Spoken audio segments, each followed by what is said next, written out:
بفرحة عامرة وسط حضور جماهيري وتفاعل مجتمعي.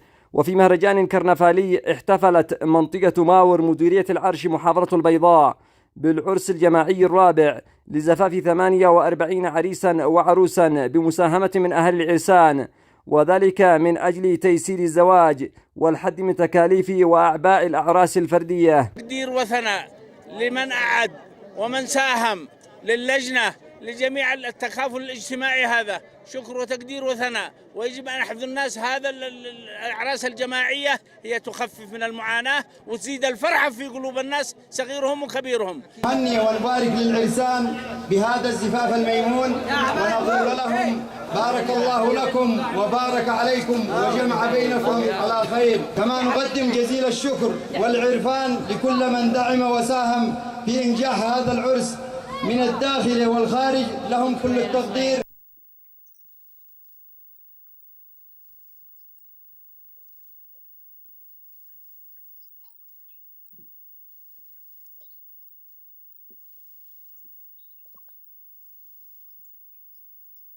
العرس الجماعي الرائع الذي يعبر عن التكاتف والتلاحم والإخاء والمودة بين جميع الأهالي في المنطقة، فهذا فضل كبير وهذا خير كثير.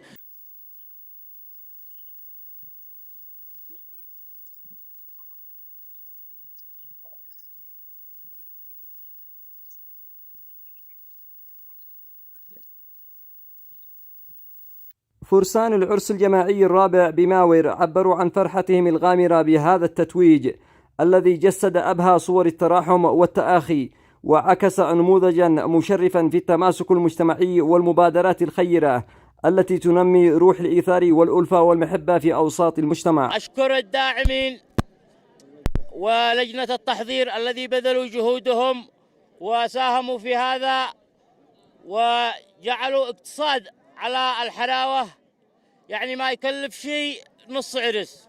بفضل الله تبارك وتعالى وصلنا للعرس الجماعي الرابع في قرية ماور العرش، وذلك بتكاتف عقال وأعيان وأهالي قرية ماور.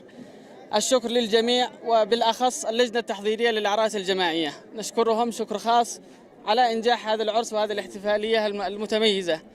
إن تزايد الأعراس الجماعية من شأنها الحد من تكاليف الباهظة للأعراس وتيسير المهور والتخفيف من معاناة الشباب المقبلين على الزواج وتعزيز التكافل المجتمعي وغرس روح التعاون والتكاتف.